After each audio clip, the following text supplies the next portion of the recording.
하나님 말씀 이사야 41장 21절에서 29절까지 보겠습니다.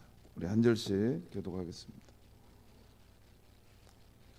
이사야 41장 21절에서 29절까지입니다. 우리 제가 먼저 봉독합니다. 나 여호와가 말하노니 너희 우상들은 소송하라. 야곱의 왕이 말하노니 너희는 확실한 증거를 보이라.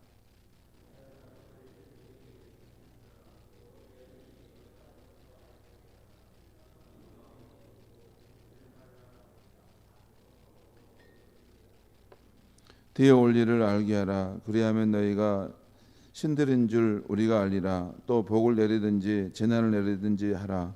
우리가 함께 보고 놀라리라.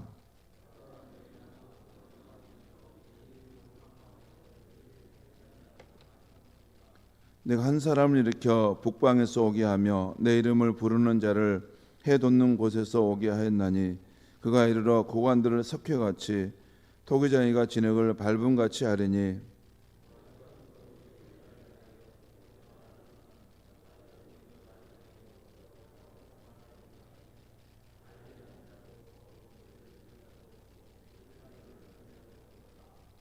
내가 비로소 시온에게 너희는 이제 그들을 보라 하였노라.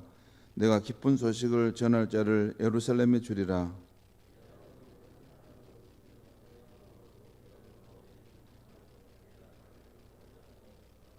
함께 읽겠습니다. 보라, 그들은 다 헛되며 그들의 영혼은 허무하며 그들이 부어 만든 우상들은 바람이요 공허한 것뿐이니라. 아멘. 오늘 아침의 말씀의 제목은 우상을 버리고 하나님께 돌아가자라는 제목입니다. 어제 아침의 말씀에서는 하나님께서 인간 역사의 주관자로서 자기 백성의 구원을 위해서 새로운 역사를 일으키시는 분임을 말씀해 드렸습니다. 오늘 아침 말씀에서는 이런 창조적인 역사를 예언하시고 성취하시는 여호와 하나님에 비해서 이방 나라의 우상들은 아무것도 아니며 그 우상을 의지하는 삶도 헛된 것임을 폭로하고 있습니다.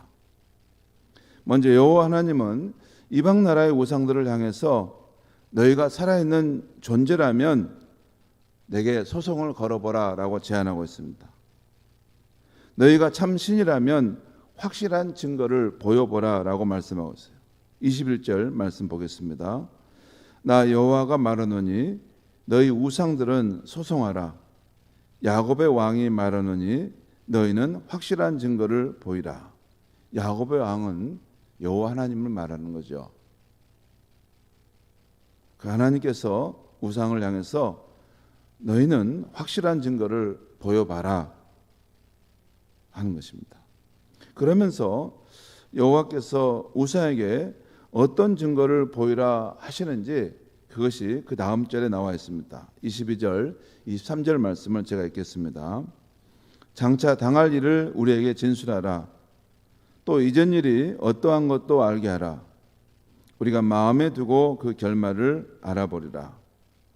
혹 앞으로 올 일을 듣게 하며 뒤에 올 일을 알게 하라. 그리하면 너희가 신인 줄을 우리가 알리라. 또 복을 내리든지 재난을 내리든지 하라. 우리가 함께 보고 놀라리라.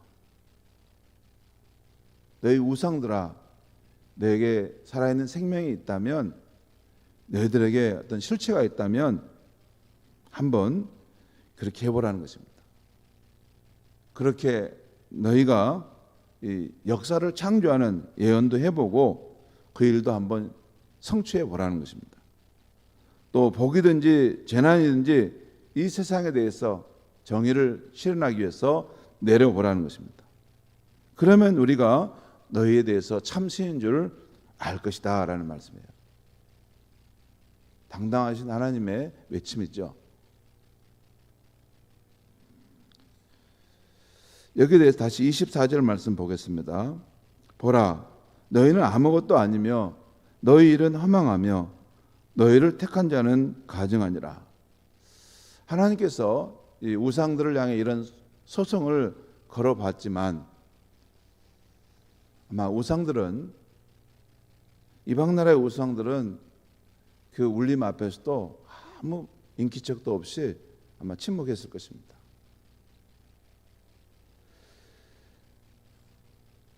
그래서 하나님은 말씀하고 있는 거예요. 보라, 너희들은 아무것도 아니지 않느냐? 너희 일은 허망한 것이 아니지 않느냐?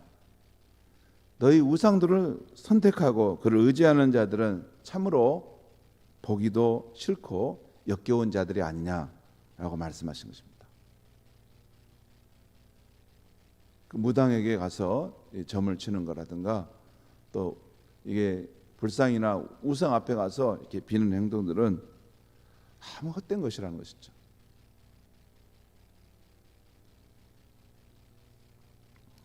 다음은 여호와 하나님께서 자신의 민족들 가운데 역사를 주관하시는 분으로 누구도 예상치 못한 놀라운 일들을 행하시는 분임을 말씀하고 있어요. 하나님은 이 민족과 민족들 가운데서 나라와 나라들 가운데서 또 당대만 아니라 대대의 역사 속에서 그 역사를 주관해 가시는 분이신데 누구도 생각하지 못하는 그분의 이 계획을 펼치시고 성취해 가시는 분이라는 거죠. 이 나라의 흥망성쇠를 결정하는 분이시기도 하시고 누가 권력을 얻고 권력을 잃게 되는가 그것도 결정하실 수 있는 분입니다. 지금 뭐 우리나라 여권 또 야권 잠룡들이라고 하는 사람들이 막 이렇게 이 나라를 위해서 내가 일해보겠다고 나서지 않습니까? 누가 그의 미래를 알 수 있겠습니까? 대한민국의 미래, 누가 이 나라를 짊어지고 갈 것인지를 누가 미리 예상할 수 있고 또 그 성취시켜 주겠습니까? 다 우리는 추측만 할 뿐이지 그 결과는 알 수 없는 것이죠. 자, 오늘 25절 말씀 보겠습니다. 25절. 여기서 내가는 하나님을 말합니다. 내가 한 사람을 일으켜 북방에서 오게 하며 내 이름을 부르는 자를 해 돋는 곳에서 오게 하였나니 그가 이르러 고관들을 석회 반죽같이 그리고 토기장이가 진흙을 밟음같이 하려니 이런 표현이 나오죠.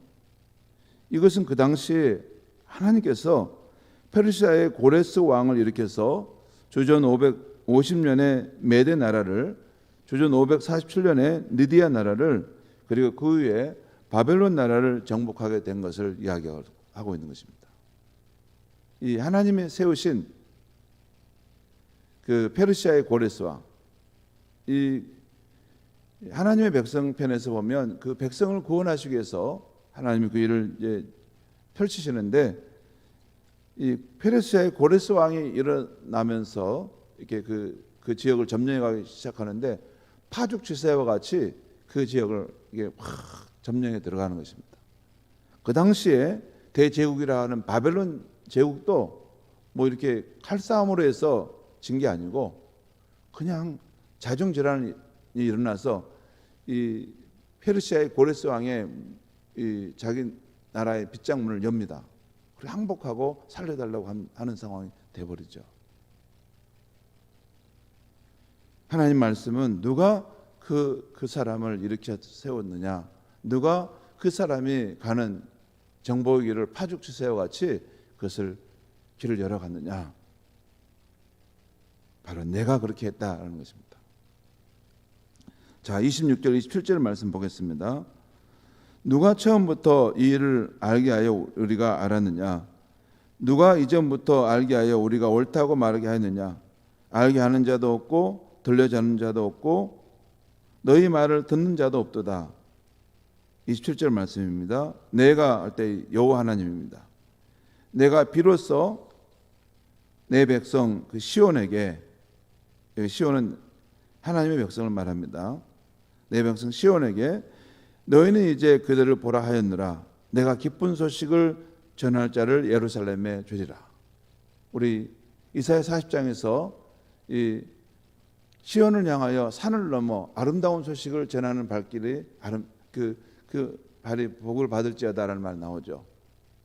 뭐냐면 이 페르시아의 고레스 왕이 일어나서 이 바벨론을 치고 그리고 그 포로로 붙들려 있는 그 백성을 해방시켜서 고국으로 돌아가게 하는 일이 발생합니다.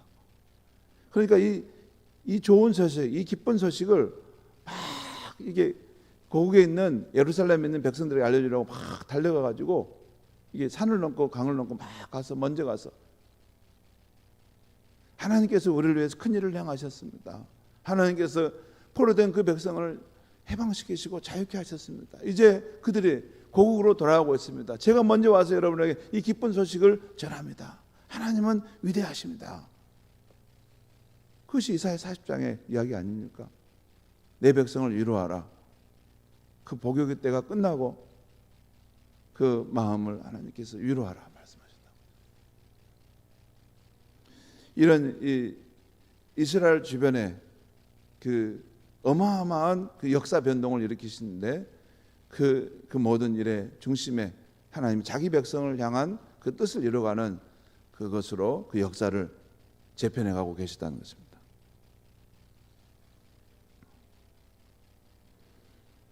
결국 여호와 하나님께서는 이방 나라들의 우상들은 다 헛되다는 것을 말하고 있는 것입니다. 또 그 우상들을 의지하는 삶은 다 쓸데없는 허무한 것이라는 것을 말씀하고 있어요. 29절 말씀 보겠습니다. 보라, 그들은 다 헛되며 그들의 우상은 허무하며 그들이 부어 만든 우상들은 바람이요 공허한 것뿐이니라. 바람이 공허하지 않습니까? 바람은 이렇게 그 방향을 알지 못하고 왔다 갔다 할 뿐만 아니라 흔적도 없이 자취도 없이 사라져 버리는 것이 바람인데, 우상을 의지하는 삶 이렇게 헛되고 이렇게 헛되게 소멸되어 간다는 것입니다. 사랑하는 성도 여러분, 오늘 아침에 하나님께서 그 우상의 헛됨을 말씀하실 때 그 우상이란 무엇일까요? 그 우상이란 무엇이죠? 그 우상이란 인간이 자기의 행복과 안전을 위해서 창조주 하나님 외에 의지하고 신뢰하는 피조물이 우상이라 할 수 있습니다. 옛날에는 이 나무와 돌로 만든 것들이 우상이었다면 현대사회는 그런 우상보다는 하나님 외에 우리가 의지하는 힘 있는 존재들을 말하는 것입니다. 안정된 삶을 위한 아파트, 또 좋은 차, 박사학위, 아름답거나 든든한 배우자, 또 훌륭한 자녀, 사람들에게 인정받는 그 자리, 연금과 노후 대책, 이런 것들이 우상이 될 가능성이 있습니다. 그 자체가 우상이라고 말할 수는 없어요. 근데 우상이 될 수 있어요. 하나님보다 우리의 행복과 안전을 더 주는 것이라고 의지하는 마음이 생길 수가 있다 그 말입니다. 성도 여러분, 저 또한 우리들에게 똘똘한 아파트, 든든한 남편, 미래를 위한 훌륭한 자녀, 사람들이 인정해 주는 자리, 연금과 노후 대책이 우리에게 행복과 안전을 위해서 필요하다는 것을 잘 압니다. 더구나 과거보다 생애 연한이 길어진 100세 시대에는 준비해야 하죠. 준비하는 거 당연합니다. 이렇게 이 세상 거 다 버리고 오직 하늘나라만 바라봐라, 그렇게 말해놓고 자기 뒤로 다 그걸 준비하고 챙기는 그런 위선자보다는 그러면 안 됩니다. 우리에게 그게 필요한 건 사실입니다. 그걸 갖추고 준비하는 것도 있어야 합니다. 그러나 이 세상에서 우리의 행복과 안전을 위해 추구하는 그런 욕망에는 아무리 그런 것들을 준비하고 갖추어도 무언가 부족할 수밖에 없다는 것입니다. 이렇게 준비하면 다 될까? 이렇게 갖추어 놓으면 참으로 내 노후의 삶은 행복하고 안전할까? 뭔가 의문이 드는 것입니다. 정말 안전할까요? 일반적으로는 그렇게 말할 수 있지만 각자 개인에게는 어쩔지는 모릅니다. 남이 맞다고 우리에게 맞는 것은 아니죠. 이렇게 우리가 아무리 그걸 준비하고 아무리 갖춰 놓아도 우리가 의문이 들 수밖에 없는 이유는 피조물인 인간이 아무리 노력하고 갖추어도 인간의 내면에는 창조주 하나님의 말씀과 하나님의 영으로 채워져야만 행복하고 안전함을 느끼는 공간이 있기 때문인 것입니다. 그래서 유한한 이 세상의 대상물에 결코 만족할 수 없는 우리는 우리의 영혼을 위해서 영원하신 하나님의 말씀을 가까이 하고 묵상하는 것입니다. 또한 영원하신 하나님의 나라를 위해서 유한한 우리 인생에 쓰임받고자 하는 것입니다. 여러분, 유한한 인생이라는 말을 하지 않습니까? 유한하다는 말이 무슨 뜻인지 아세요? 끝이 있다는 것입니다. 마지막이 있다는 것이에요. 다 닳아져 가지고 다 없어져 버릴 때가 있다는 것입니다. 하지만 하나님은 영원하신 분이라고 할 때 영원히 존재하시고 영원히 생명의 그 힘을 발휘하시는 분이라는 것이죠. 사랑하는 성도 여러분, 오늘도 우리의 삶 속에서 영원하신 하나님의 말씀에서 나오는 시원한 분수를 맛보며 살 수 있기를 바랍니다. 내 작은 인생의 발걸음이 영원하신 하나님의 나라와 그 영광을 위해서 조금이라도 쓰임받는 삶이 되기를 바라면서 우리의 여정을 또 오늘도 한 발 한 발 걸어가야 할 줄 믿습니다. 기도하겠습니다. 하나님 아버지, 오늘 하나님 앞에 우상은 아무것도 아니고 또 그것을 의지하는 것은 다 헛된 것임을 우리에게 말씀해 주셨습니다. 하나님 아버지, 하나님 이외에 이 땅에 있는 모든 피조물은 하나님의 생명을 주심으로 살아가고 하나님이 복을 주심으로 그 삶을 영위해가는 존재들입니다. 하나님 아버지, 우리의 행복과 안전을 위해서 우리가 무언가를 준비하고 또 우리가 날마다 갖춰가지만 그것들이 우리의 행복과 안전을 보장해 주는 것인 것처럼 거기에 기대고 거기에 의지하고 그것을 붙들고 힘쓰려고 하는 어리석은 사람들이 되지 않게 하여 주시옵소서. 하나님 아버지, 그 모든 것은 유한하고 사라져가고 때가 되면 우리가 의지했던 것들이 험한 것으로 판결되게 될 것입니다. 마르지 않는 샘과 같은 영원하신 하나님의 말씀, 그리고 영원한 하나님 나라, 거기에 우리의 삶의 자리를 놓고 그 안에서 우리가 영원한 삶을 꿈꾸며 이 땅에서 이 헛되고 지나가는 삶 속에서 하나님 나라를 위해서 복음과 함께 고난을 받고 그 소망의 길을 걸어가는 우리의 삶이 되게 하여 주시옵소서. 하나님 아버지, 우리의 삶을 잘 살펴보게 하시고 하나님 외에 그 무엇을 의지하거나 거기에 기대서 서 있는 것이 있다면 정리할 수 있는 마음을 주시고 오직 영원하신 하나님, 그 끝이 없는 생명의 분수와 같은 그분께 우리가 속해서 그 생수, 그 생명의 기운을 늘 받아서 하나님 부족함이 없는 늘 생기가 넘치는 활력 있는 삶을 살아가는 우리의 인생이 되게 하여 주시옵소서. 예수님의 이름으로 기도하옵나이다. 아멘.